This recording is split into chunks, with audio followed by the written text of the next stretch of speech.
Defeat, I'm disappointed, but especially this time because this time it was a quarterfinal, and this quarterfinal means the end of our dreams, the end of winning a medal. And yeah, that is heartbreaking for my players. I saw how they cope with it, and it's really difficult for them. They've been working so hard to come back on a level where we compete with the best sides in the world, and I think we showed this tournament that we are able to do so. But yeah, to do that consistently on the right moments, that is the next step that we have to learn.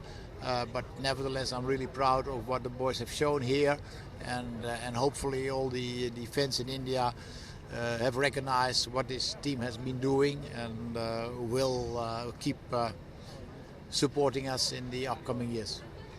Talking about this game against Belgium, which we lost in the quarterfinals, you were ahead 1-0 in the first half, but till the end of the match, the score line was something else. It was 3-1 in Belgium's favour. So where do you think the team went wrong in today's match in particular? Yeah, well, in the end, you can say that we were playing, especially in the second quarter, a bit too defensively, and in the especially also in the dying second, just before they scored that 2-1. Maybe we just taken the wrong individual decision, but that's part of the game. That is part of the learning process with young players. Don't forget, we had the youngest average age of all the teams here in the hockey competition, so that also showed that the future is still bright for this team. And I think that is, in the end, really important. Future looks bright. Hockey World League, the bronze, the Champions Trophy final, and silver, of course. And even if you look at this Olympics performance in 2012, we finished at the bottom. In 2008, we didn't even qualify. So there are a lot of positives to take from in this tournament, from this Olympics. Yeah, absolutely there are.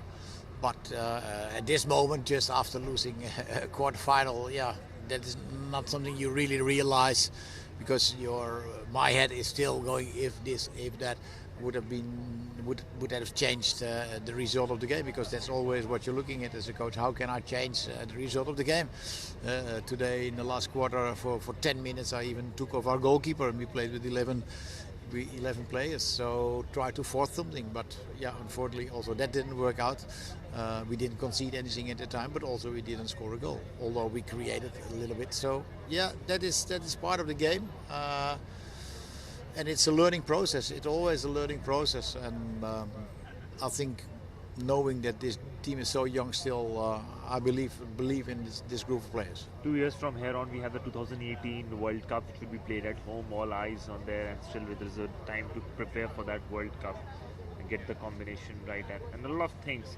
What next for Indian hockey team, keeping in mind that World Cup should be also played at home? Home advantage is there, of course. Yeah, well, in this year there are two tournaments. There's a four-nation tournament and a couple of friendly matches with Australia in Melbourne, and there is an Asian Champions Trophy. I think it's in Kuantan in Malaysia.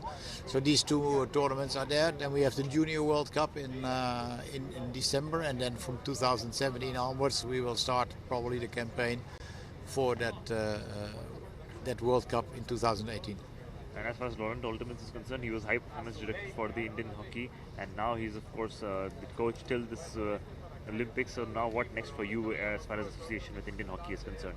Well, I extended my contract until the end of this year, with an eye on that Junior World Cup, and I'll believe that in the meantime we will have some discussions about further commitment, yes or no.